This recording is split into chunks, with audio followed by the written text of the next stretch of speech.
Good evening. I'm Avraham Shira. Welcome to Eretz Israel. It's the fifth night of Hanukkah.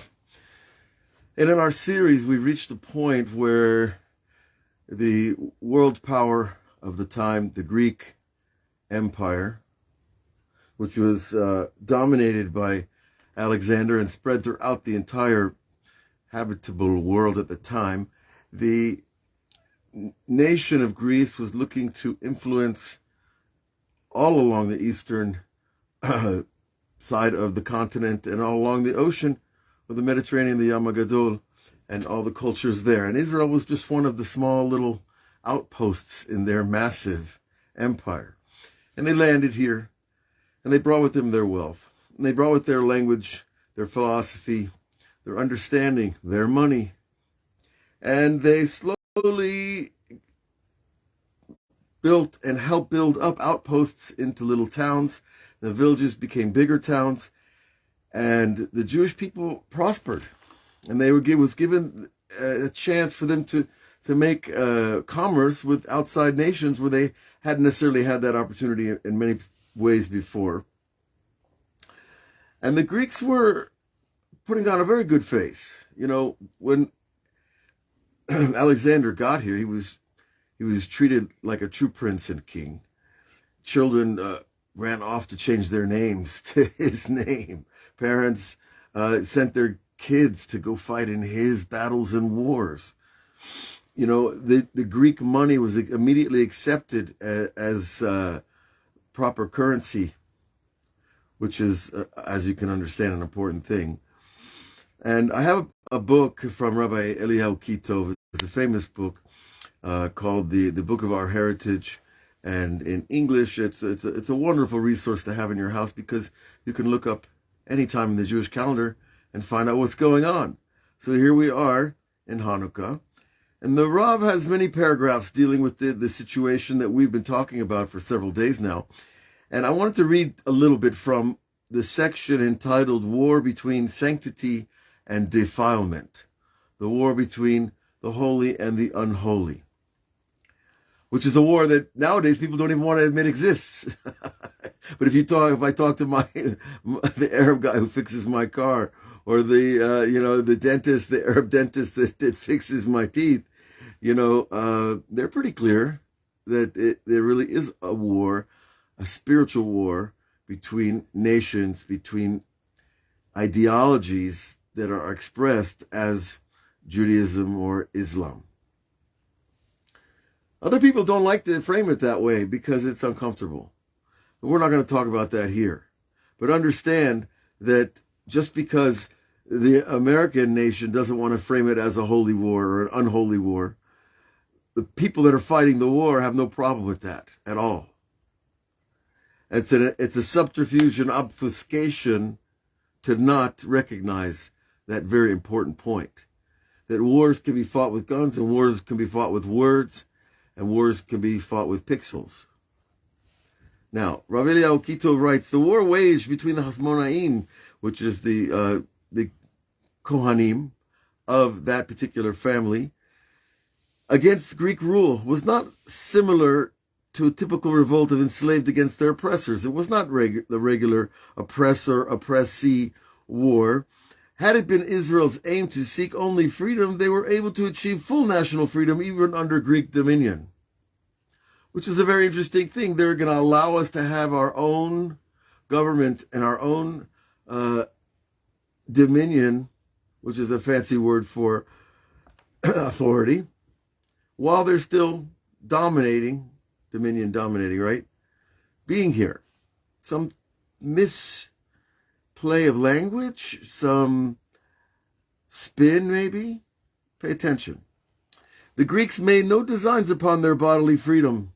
In other words, enslavement, work in my fields, work in my business, work in my buildings. The Greeks made no designs upon their bodily freedom. They desired only to enslave the Jews spiritually. Now these, of course, are the Rav's words. What is spiritual enslavement? Spirituality starts here in the head. And hopefully something gets down to the heart. How do you enslave that? They desired only to enslave the Jews spiritually. More than this, the Greeks held that they were benefiting the Jews. They were benevolent. They came here with their great philosophers and philosophies and their pantheon of, well, they call them gods. Several of them appear in the Jewish angelology books. In other words, the books of the angels. And they were here to benefit the Jews. In imposing upon them Greek culture and wisdom, it was their aim to liberate Israel. See, when you want to, it's a great spin. Think about it. I'm going to liberate you, but I'm not enslaved. It's my land. It's my culture. It's my Torah.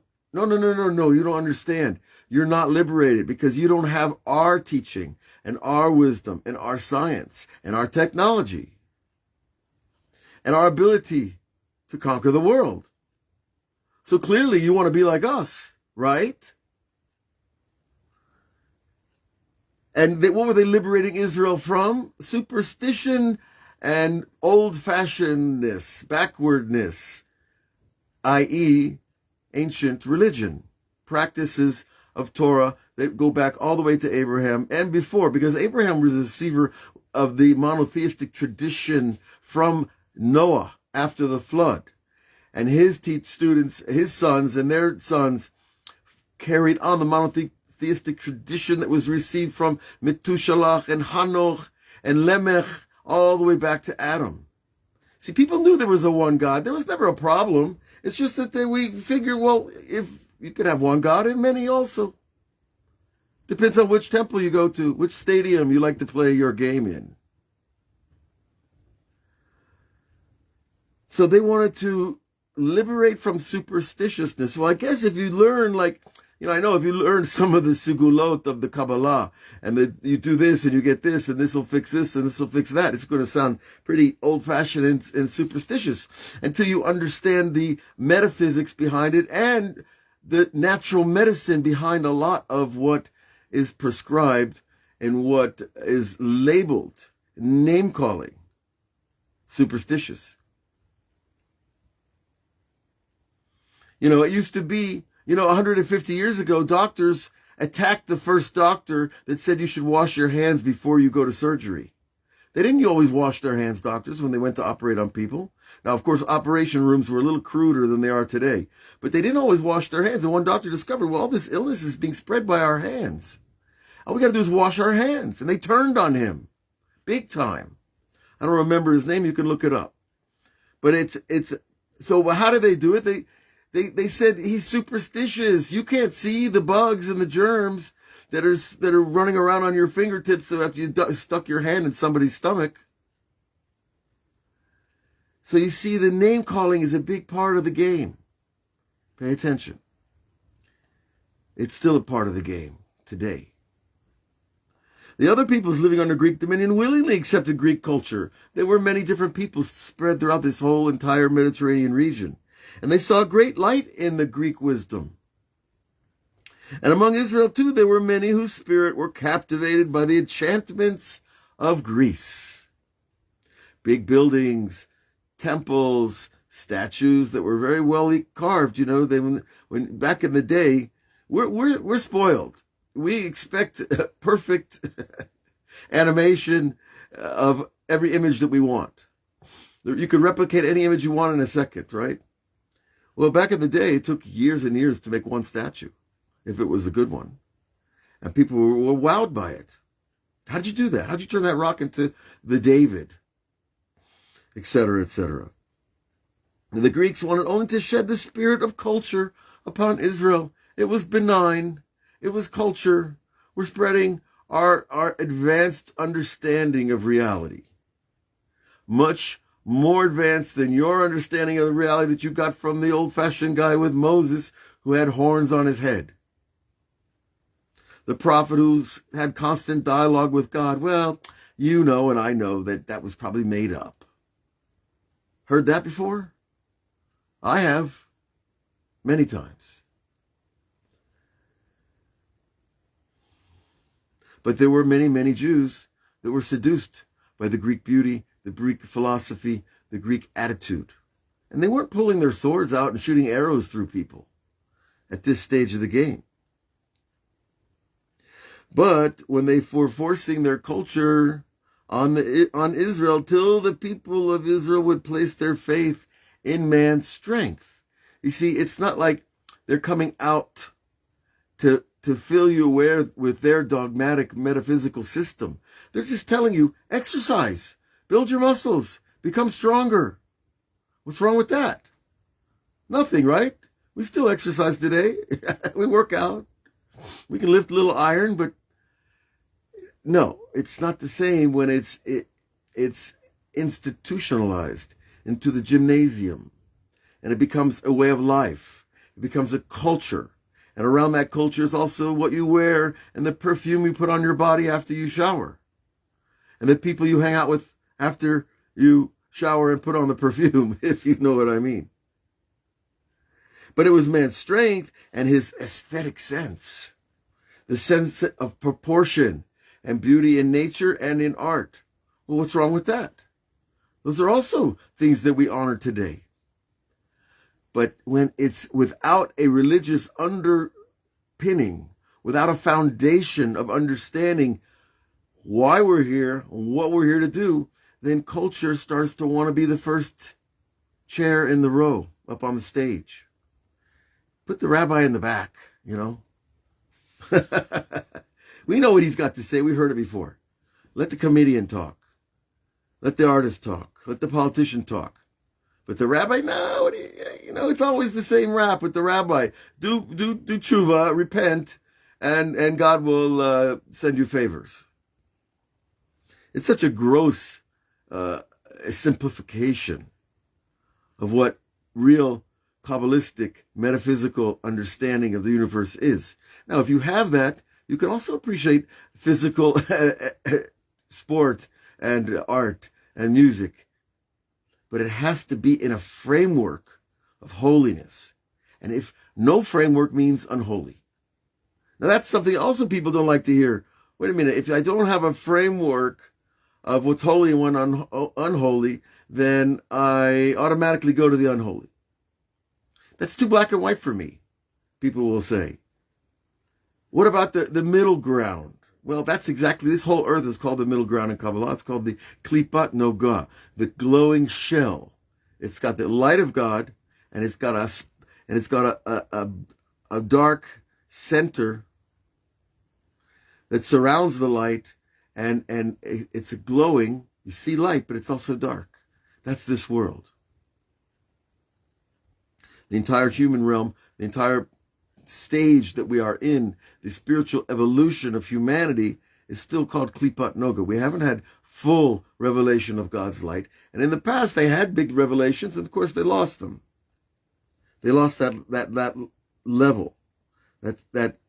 And level, what I mean by level, when you hear that word, you hear it all over the, in religious pursuit. That level is the amount of revelation of the union and unity. The amount of revelation of the unity.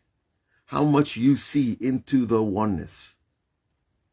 And everybody can bear what they can bear and take, and conceive and perceive what they can. But the Greeks came along with their aesthetic sense, their sense of beauty, and their ultimate reliability on human reason that man's brain is big enough and good enough to get us through this. And create a healthy, happy, functioning, peaceful, loving society. Wow, it's a good sell. Why not? Sign me up. But except we don't see that it ever works. Too long. The cardinal principles of Jewish faith that God speaks to man. Oh, prophecy is at the top of the Jewish list. Not man's reason. Man's ability to bind with God and draw down God's speech. That's not terribly Greek. And that God prescribes specific commandments for him to observe. Oh, commandments? What does that mean? Command? God commands me? I have to do what God says every morning when I get up? No, Rabbi Nachman came along not too long ago compared to the Greek Empire. And he said, call the commandments advices. Take the sting out of that word. Command, you are commanded. He said, no, just they're advices. If you want to come close to the infinite and the eternal, take the advices. And if you're not so interested, or you're still observing from the stadium, you're watching the playing field, and you're not sure, okay, call them advices that you'll check out later, maybe, or one of them. And I always say, start with Shabbat, take a day off. Start with that day. But nonetheless, these are the places the Greeks, this is a problem for us. We don't like this. And these commandments, people would observe them very judiciously and very specifically, until the point that it would upset the Greek pattern of lifestyle. No, we don't hang out. Men and women don't hang out together. They don't swim together. They don't dance together. No, we have a certain way of adjudicating a society through our rabbis and not through politicians that get elected because they go out and scream in the city square. But rather, the men who are most learned, most experienced, and most respected, they're the ones who become our leaders. Wow, what's so odd about that? But they don't have the multi-million-dollar support systems to get elected. Okay. So all these ideas and the commandments themselves, they were to be nullified and uprooted from the Jewish heart.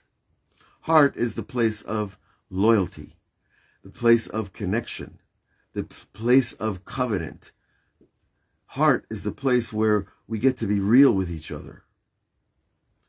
The people of Israel, that generation with the Kohanim at their head, viewed this Torah of the Greeks, Torah like with quotations, because Torah means a path of light. Now, there are many paths. Do they all lead to the light? Or do they lead back to the temple where you got to pay your monthly dues? So they thought that the Kohanim, which were a very small percentage of the people, understand, it was only one family within many Kohanic families. They said these Greeks, their philosophy is tricky. It's slippery. It looks good on the outside. It sells good. It's wrapped very nicely. They speak very well. I like their ideas. But when it comes to our Torah and our mitzvot and our relationship to God, don't touch. And they had to touch. And that's why they made the decrees against Shabbat, Rosh Chodesh, and Brit Milah. Because those three areas of Jewish life control both our inner sexual power and our loyalty to one wife and one God. And they control the calendar, of course, is Rosh Chodesh. Everything's set by Rosh Chodesh, so that controls the unfolding of time. And that affects our memory, because every year we go back to Passover and back to Shavuot and back to Purim and back to all the holidays, and that reenacts dramas in our mind that become part of the national narrative. So if you erase the calendar, you slowly will erase the narrative. And guess what? What are the African Americans screaming in America? You sold us into slavery. Actually, Africans sold Africans into slavery, and the white people bought them. But they tore them out of Africa, so they lost all their traditions and culture. And you can say, well, what's wrong with that? Well, if you adopt a better, higher, more elevated culture like Greece. But the problem is not what you see. It's what you don't see. And so they thought this was the root of all evil. Not the frontal attack. I don't like you. I want your land. I want your children. I want your river. I want your I want everything that you have. That's a frontal attack that you see in many cultures today, as well as then, obviously. But here it was a hidden, it was as we call it, a saccharin, fake sugar. Try our philosophy. Listen to what we have to say. Look at the reason and the logic and the beauty and the aesthetics of what we've produced. And you can be like us. But they felt this was an attack on the Torah itself. And it was the most abominable form of paganism, the Rav writes.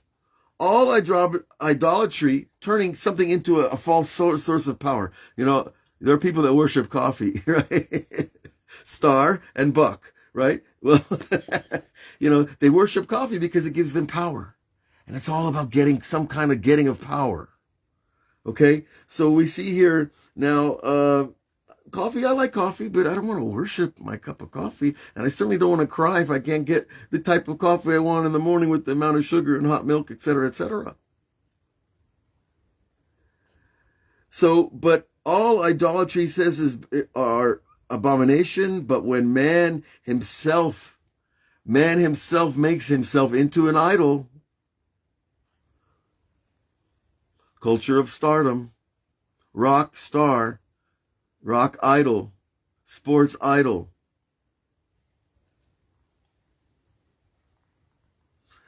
When man makes himself into God, this and all his faculties minister to the idol.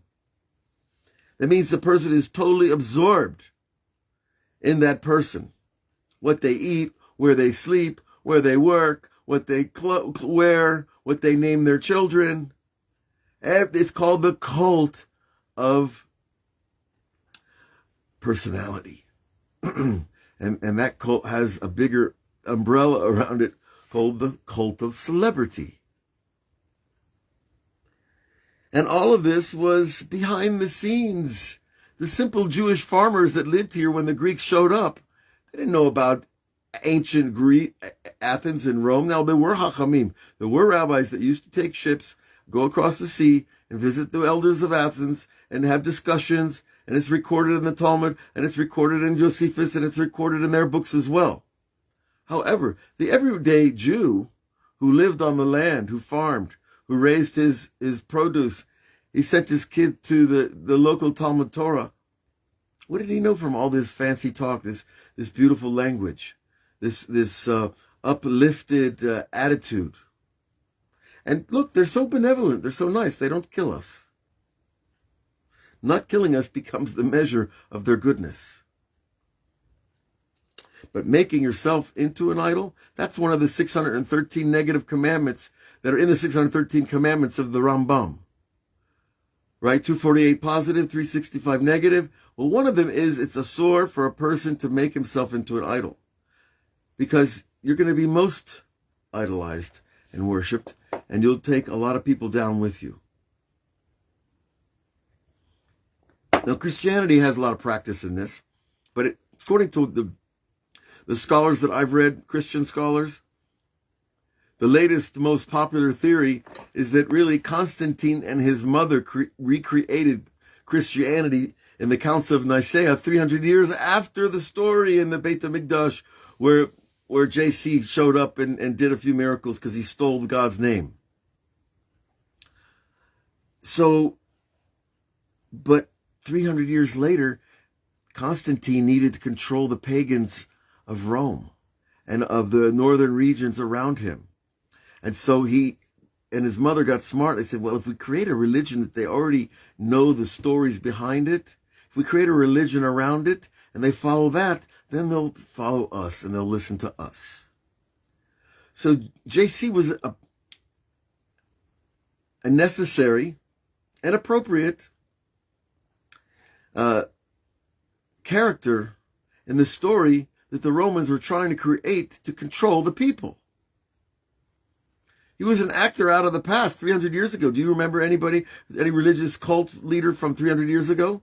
That's what he was. He was a cult leader here. It wasn't an international religion then. But they violated the law of not making a man into a god. And the worst things have been done in the name of Christianity, much worse than the things done in the name of all the Hindu gods and all the, other occult figures. And it's very sad because I grew up with Christians and I really like them. They're a lot of wonderful people.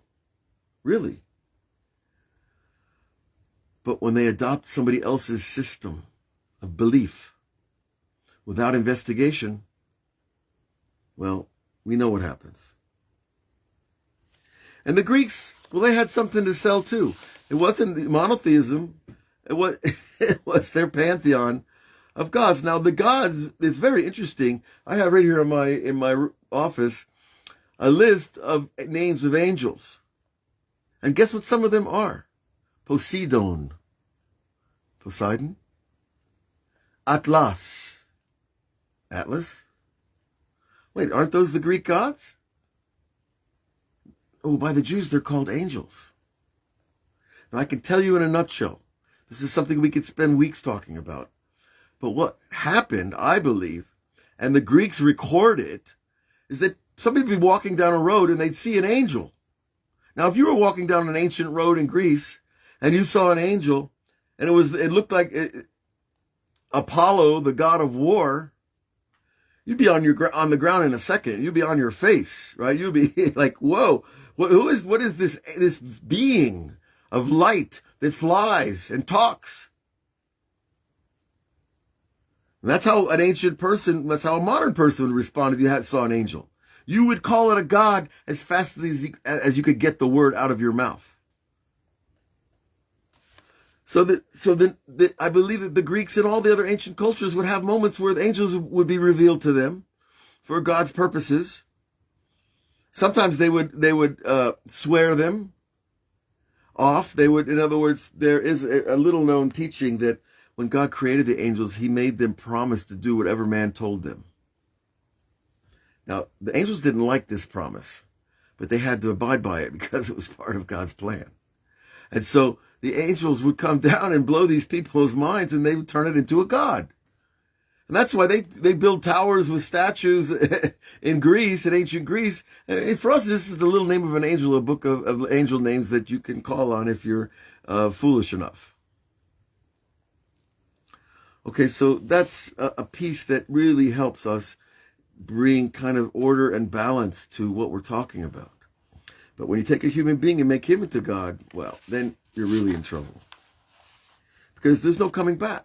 And once people believe it, I work with people that are converting from radical Christianity. And it takes years to unbrainwash yourself.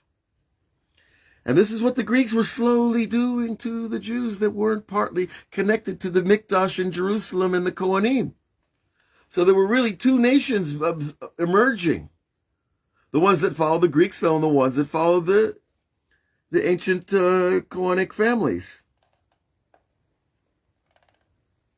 And the Rav Eliyahu goes on and teaches more. When wood and stone are worshipped, like you go to a museum, you ever see somebody bow down at a museum? I think I have one time. It was a little funny. I think it was just an artist that was just so in love with the work. But nonetheless, they're bowing down to wood and stone. They inflict no greater harm than to ruin the worshippers do, because they have no spirit of their own. Right? So there's no real harm done except to the psyche of the individual. Whereas if man is deified and ultimate faith is placed in the superiority of his good taste and the truth of his reason, he is then capable of evil and destructiveness that are without limit. That's a long sentence, and it bears rereading or understanding. If man is deified, if man makes man into God,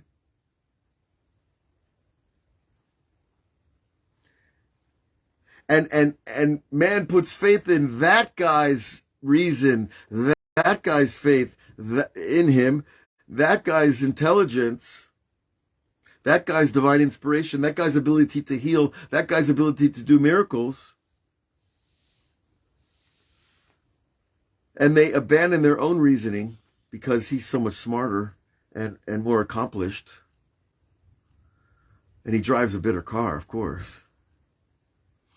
Well, then the greatest evil and destruction is capable in the minds and hearts of men. So the Kohanim of the time saw this defilement strike root among the people. They saw it was already sinking into the everyday Jew. And they branched out amongst more and more people day by day until the sanctuary itself was defiled. See, there are many laws about the sanctuary. When you can go in, when you can't go in, the clothes that you have to wear, your state of spiritual purity, men and women. It's not simple at all. And you have to be really a Talmid Chacham, a truly wise person, just to know all the laws about going in and out and being part of the temple service. But they saw it being defiled. And they saw a war with the Greeks as a war of obligation. For the people of Israel had been invested with the task of safeguarding purity and sanctity in this world. As it was written, and you shall be unto me a kingdom of priests and a holy nation, for all the land is mine. That's the ultimate end of the whole argument about whose these territories belong to and who Jerusalem belongs to. It belongs to God. So, am I going to fight for what I believe is mine? Of course. And the people that were here, for hundreds of years and their families, well, no one's trying to take away their land. They left it. And they didn't accept the UN package. But God tells clearly, it's my land. I'll do what I want. Now, these teachings stood in fundamental opposition in the belief which the Greeks sought to impose. So you see, that's where it always gets tricky. It always gets unpleasant. When the non-Jew tries to influence the Orthodox Jew with his philosophy. And the two could not abide together, and sanctity stood arrayed in war against defilement. And that's the end of that little section from Rabbi Eliyahu Kitov. Now, I hope some of this is interesting and provocative, because as I was writing up these classes, I just couldn't help but feel like this sounds like what's happening in a lot of ways all over the world. It's forbidden to say anti-Semitic things. It's forbidden to write Semitic ideas. It's forbidden to attack anybody else's religion. That's all part of the PC revolution. And there are good sparks of goodness in what we call politically correct thinking and behavior. The problem is that becomes co-opted by certain individuals to exaggerate the position. Politically correct means, I could send my child to any school I want. But it also means I could tell you I don't want him learning certain subjects. And to not honor that is far from anything we would call politically correct. Now, part of this whole the Greek philosophy reminded me of New Age thinking, which I was raised going to New Age churches on Sunday. We didn't go to temple. I barely knew what that was. I knew what it was, but, it wasn't that cool. The New Age thing was cool. Right? You hear a lot of high spiritual talk. Nobody was teaching Kabbalah back at the Reformed Synagogue in downtown Orlando. If they'd been teaching Kabbalah then, I might have stayed attached then. But the high spiritual talk at the New Age synagogues were just like what the Greeks were talking to the Jews. Let us show you the beauty. Let us show you the rules, the fundamentals of our metaphysical understanding. But it's limited, and it doesn't move the soul like the Zohar of Rabbi Shimon Bar Yochai and the teachings that he brings there, and the prophecies that he throws in to keep you going. You understand that this man was not just channeling an aspect of his own soul. Okay, but what we also mentioned yesterday, I think also the Greeks, as they went about their slow penetration of Jewish culture, they recruited and they brought in people that wanted to be part of the Greek system. And so that created strife and contention amongst the Jews themselves. And essentially, the politics behind the philosophy, which is what you don't see, but it's happening in Athens, it's happening in Rome, it's happening in Washington. The politics behind the nice philosophy is designed to kidnap our religion, to weaken our connection to it, to break our resolve, to lower our self-esteem, to defile our own Jewish identity. Let me be a Jew and you be a nice Greek. What's the problem here? I'll serve God the way I want to. You serve God the way you want to. You could serve any God you want. You want to talk about it? Talk about it. But why does it always come down to things like, my currency is now the currency, the Greeks told the Jews eventually. And if you went against it, you could get arrested. And if you tried to go behind them and do bartering and trading, without declaring your income tax, then you could be put in jail and you could be taxed heavily. All of that happened. And all of it is still happening. It was the most absurd, ludicrous thing I ever heard is when one of the former ministers in the previous government here in Israel made a high tax on had pami, it's called in Hebrew, disposable plastic plates and cups that people use, especially Orthodox Jews use, because they have families that are huge and they need to have meals by them are 15, 20, 30 people. They need the plasticware to take care of the Shabbos meals. So they put a big tax on those plastic items. Of course, people laugh, people scream, people, it's absurd. But the idea behind it is very clear, that it's an anti-religious move. The person who did it, well, hopefully he won't be part of the next government, which I think was announced today. Well, if he is, okay, maybe he'll learn something too.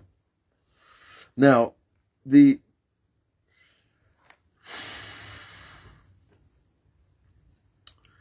bottom line is, though, I think for our talk this evening, is that when Jews attempt to establish a culture and a society without Torah, they fail. And so they adopt local cultures wherever they go. And the fancy word for that is assimilation. I like to think of it as the slow transformation of the way we live our priorities. Because it's all about priorities, what you put first and what you put second. On Friday night, I put going to synagogue first. And, I played high school football. Friday night was high school football night. Don't even mess with that, right? That's religion right there, and especially in the South. So, you have to really try to look at things fairly and at the same time stand our ground. We're Jews. We have the Torah. And I don't care how religious you are and how many mitzvot you keep. That's your business between you and God. But what is all of our businesses is that we're part of a family, a tradition that was created for a particular reason to bring about the presence of God on earth and the elevation of the human race to its true potential. And when we cop that, whatever the foreign cultures do, they can do them. But we have our culture, and we have our music, and we have our art, and we have our architecture, and we have everything we need to rebuild this nation into the glory that it once had and much greater. So we'll be talking more about these ideas. We have a few more nights of Hanukkah, and there's still more there's still more information to share, God willing. And we look forward to seeing you. And we'll also have an Erev Shabbat talk, usually focusing around Zohar and spiritual aspects of Shabbat. So we'll look for you on any of those. And check us out on Patreon. There's many old series on reincarnation and money and health and all the important things that Rebbe Nachman revealed them all. And they're just there for us to share. God bless you all. Have a great day, great night, and great Shabbat.